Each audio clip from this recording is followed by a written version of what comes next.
okay? And this time it's again about greed and the problems with castling.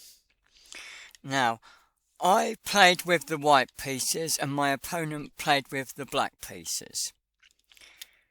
I started with my favourite opening, h4.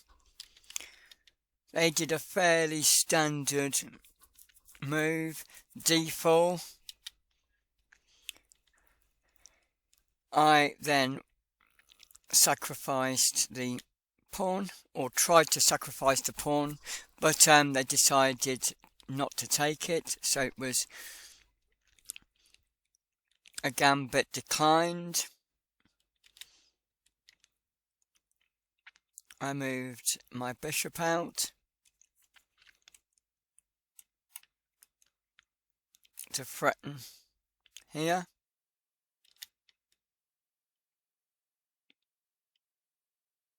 I moved a pawn to block it. I moved a knight here with the intention of moving there. I moved a pawn, I'm not quite sure how that benefits. I then moved the knight. This threatens here and here if the pawn is taken.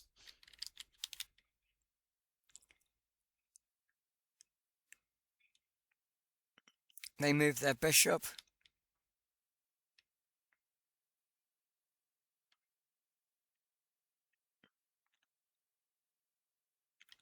I put them in check. They moved the bishop to protect it. And now I did a move that might seem rather strange. I moved the queen. What I was hoping was that they would be greedy and take the bishop, and if they did,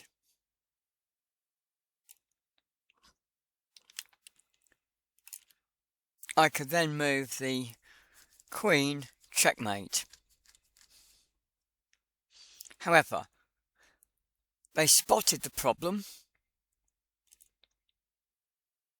and instead decided to take my knight to stop the checkmate, and also leaving my bishop vulnerable. I decided to do a bishop exchange.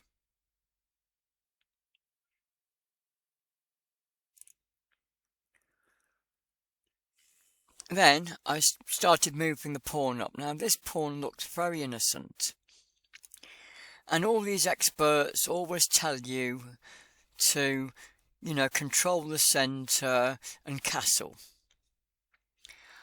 I'm trying to control the outside, or the edge, and not castle.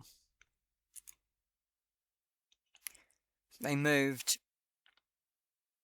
a knight out so they could castle. Stupid move in my opinion, but never mind. I then moved a pawn up.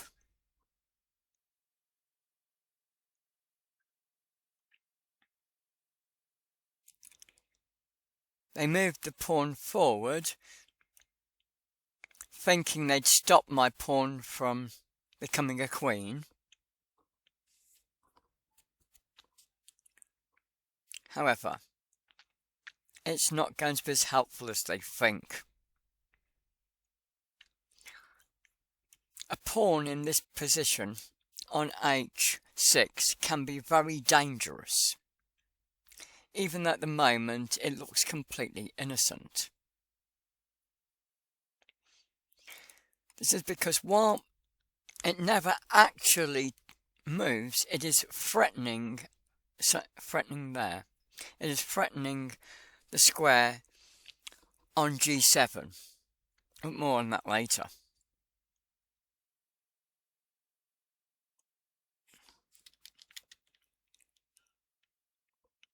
I moved my knight out. I'm not sure why. And then the idiot castled. Yes, once again, the idiot castled.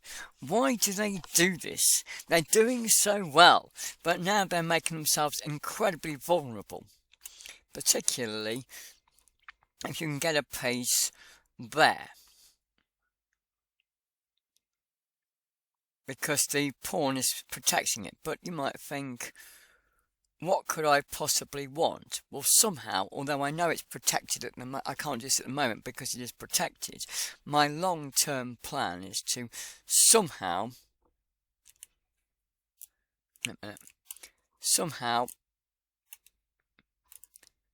get the queen into there, and then it will be checkmate. And this is only possible because they castled. More on that later. I move up a pawn.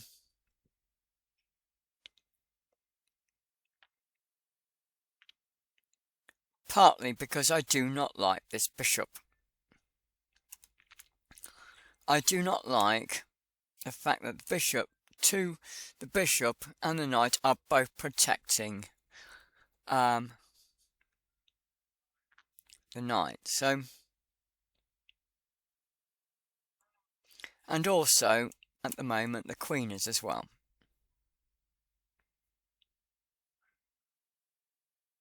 More on this later.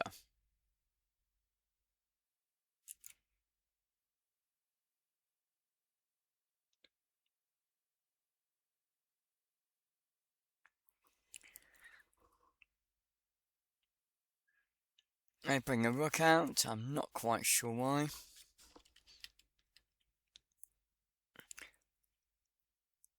I threaten the bishop. They take it with the pawn. I'd rather hope that the bishop would take it, but never mind.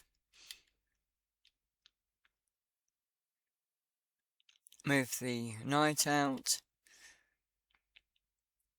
Now, the queen's moved out, so that's one less of a threat on this.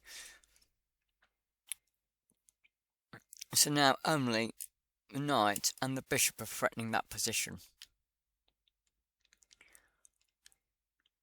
Move the pawn up just to threaten him. Now, I move my knight back.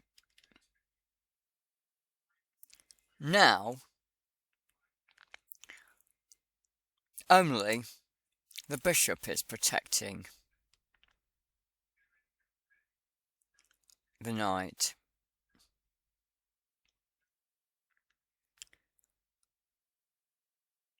I hope they're going to fall for a trap.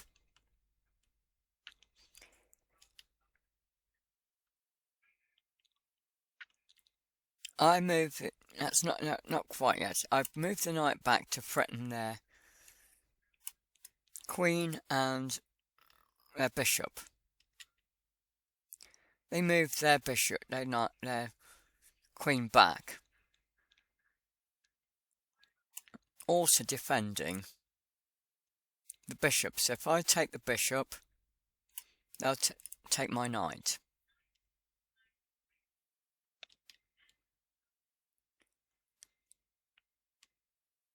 I move a pawn up.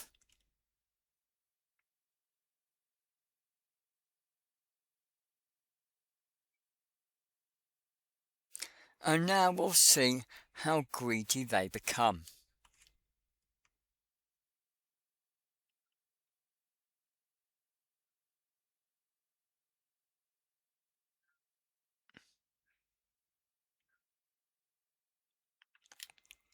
They think they're being clever now by forking my rook and my bishop. However, this is where people fail to understand how many people can easily win on chess. The problem is people are greedy. They think they're playing Monopoly, and rather than looking at the positions of the pieces, instead they think they're trying to obtain pieces rather than get checkmate. Now, you are white. You can save the pawn, you can save the rook, or you can save the bishop. which piece would you save? Given this fork where the knight on the next move can take the rook or the bishop, which piece would you save? I'm going to give you 10 seconds.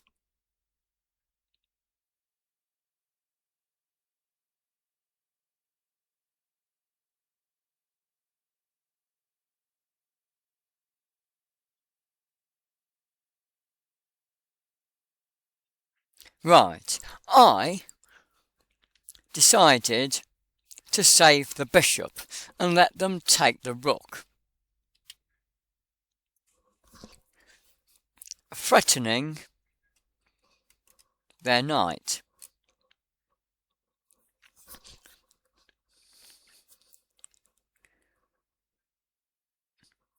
They couldn't believe their luck, and they fell straight into the trap. They took the rook. Sorry, it's gone a bit too far ahead. So it's gone too far ahead, okay. They took the rook. As I said right from the beginning, I want to somehow get the queen there. Somehow. So the next move I did was to take the bishop.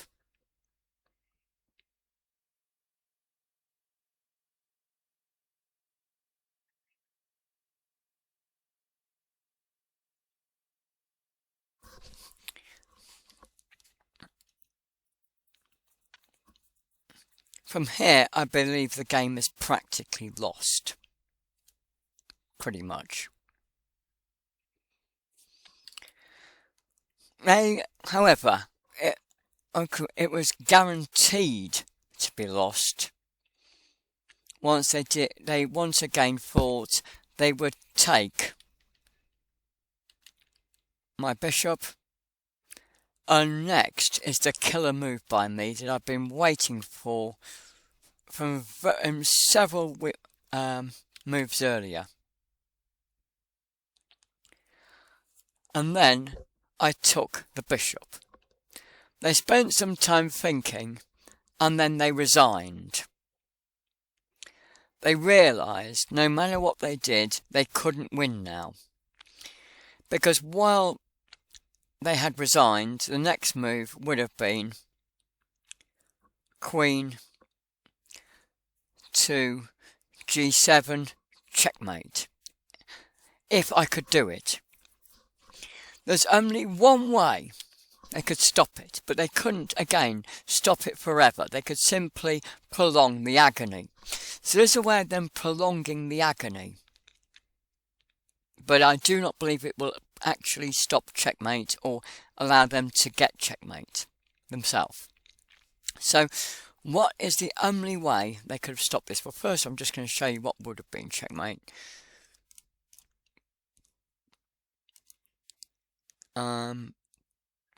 So they had to make a move. Now,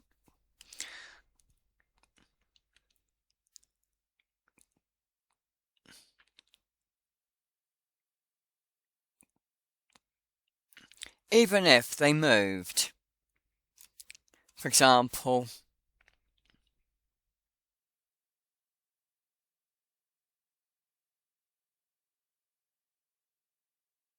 that's interesting. Yes, it would still have been checkmate, sorry. No, it would still have been checkmate because they couldn't move it there.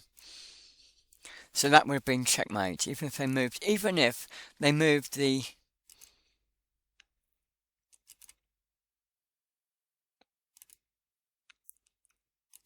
So what could they have done? There's only one way they could have extended the game.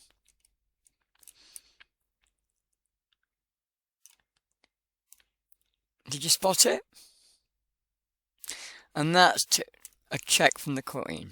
It's the only possible way of extending the game. So the next move, because the king now has to move or it has to take the queen. Once that happens, then again they have the same problem where they cannot move in such a way to stop the checkmate. So now it's still mate in one now. But because of that check, it wasn't mate in one. Also, there's another way. For example, supposing you actually did that, but supposing white instead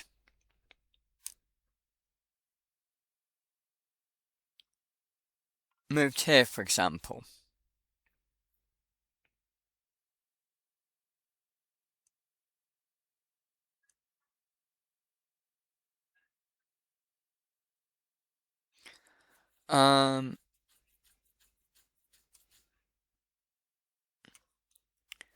Then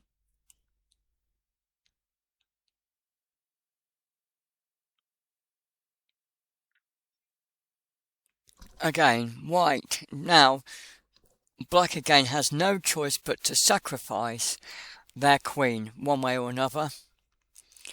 Either they move the queen there, check,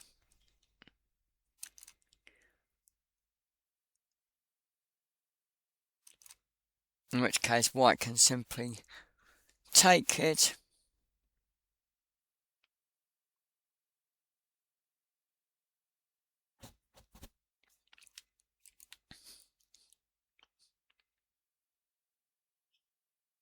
and again, no matter what move black does, they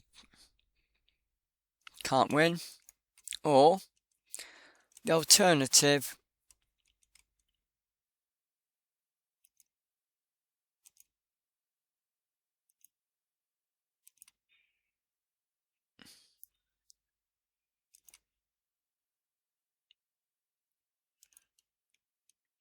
instead, if black move there,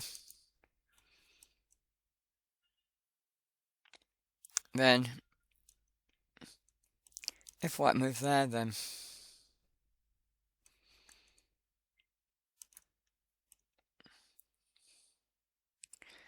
if white didn't move to h5, then white would have to again sacrifice their queen. It's the only other possible move.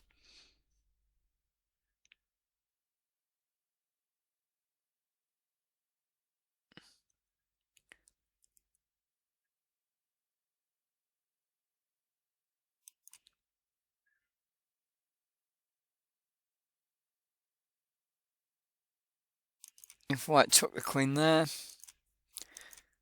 check.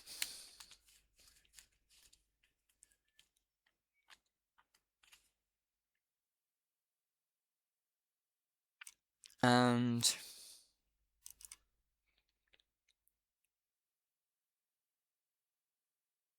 white can either go there, there, there, there. No, sorry. No, it can't. That one. White can go there, there, there,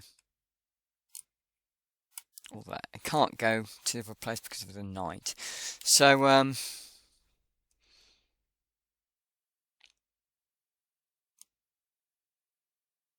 if we assume white played but not too brilliantly, we could go there. I'm trying to extend the game as long as I can.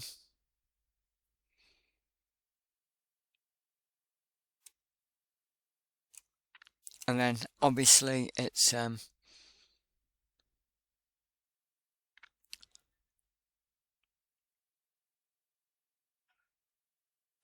I said, no matter what black does now, they cannot stop the checkmate. Because they've run out of checks.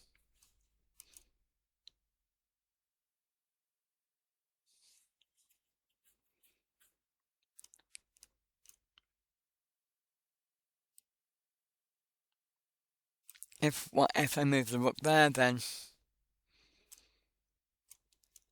the king can take it.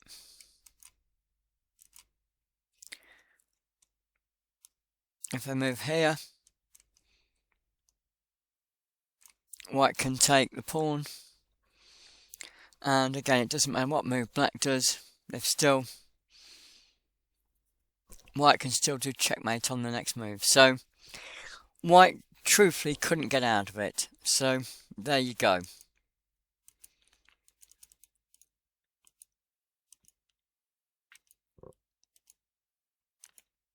What were the lessons from this?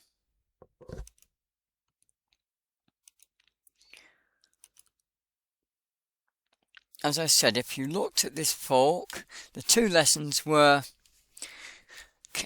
castling can pin you in, but more on that again.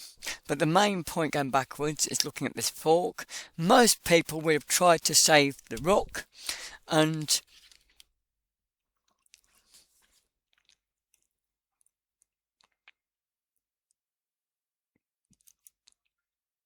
possibly done something like that. And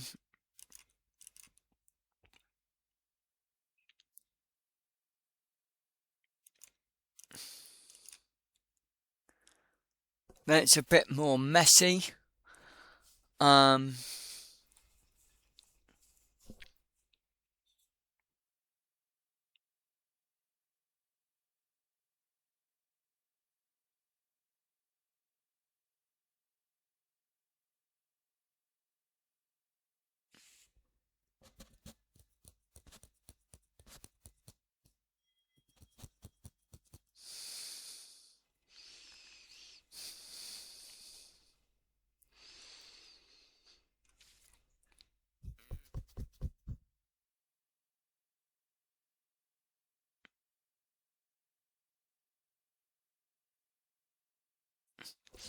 One way, however, that I have thought of is where you could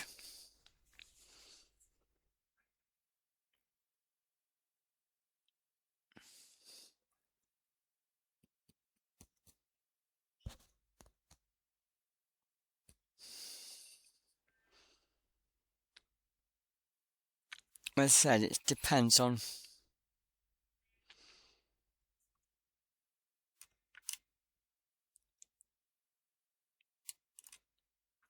if, for example,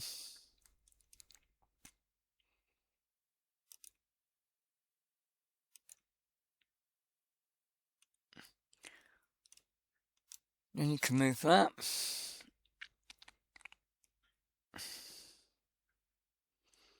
Then it would depend on what black did.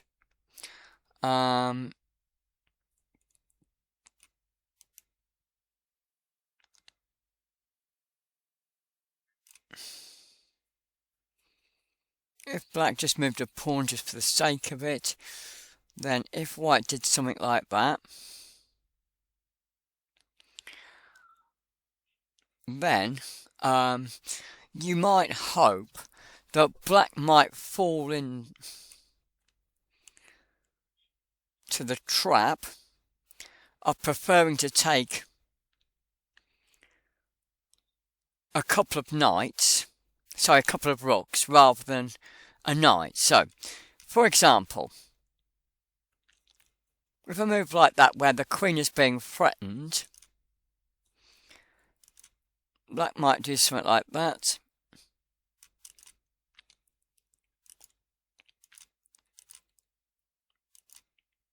That moves out. Then black might think, goody goody.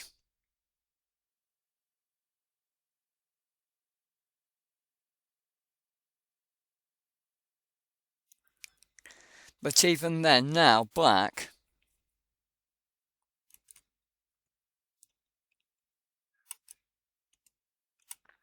is threatening this pawn.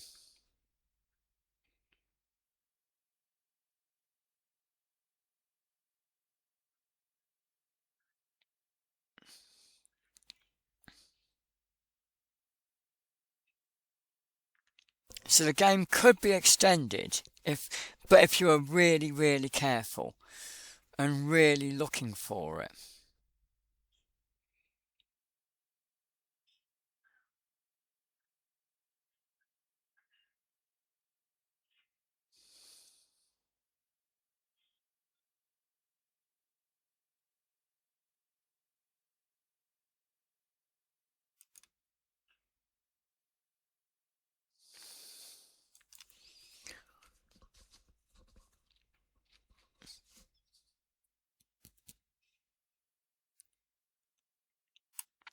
This protects his pawn and also attacks the knight.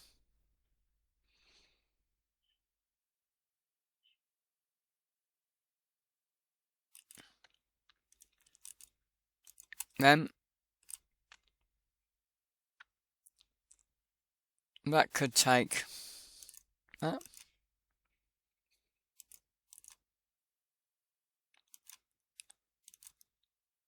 And now the threat is eliminated now. And now it becomes a game between basically two rooks and a queen. And now white is doing very badly now. But you had to be very, very observant of that.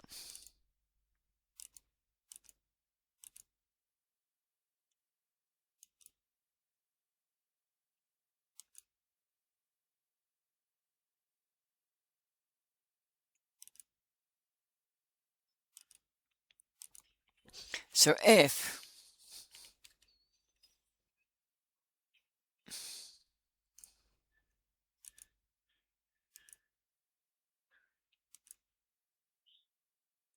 the rook had been protected, it would have actually, again, been bad for white.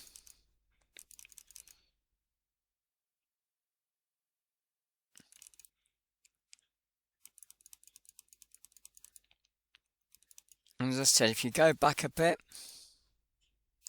to see when they actually did castle,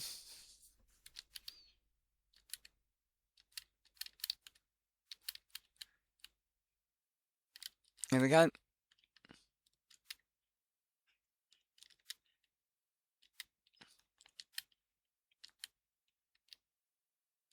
And this is when they're castled.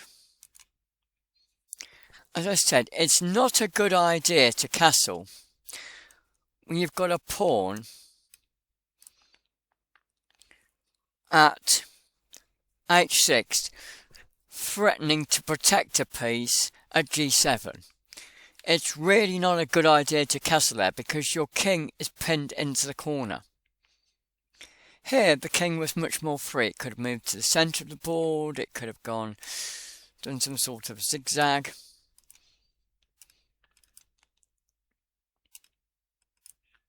And gone virtually anywhere.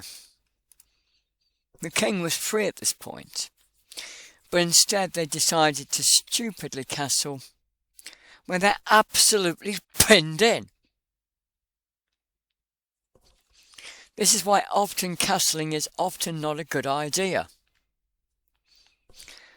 Anyway, they saw the error of their ways at the end of the game. And as I said, they resigned. It did say resign, and they actually resigned. So, thanks for watching, guys. Bye!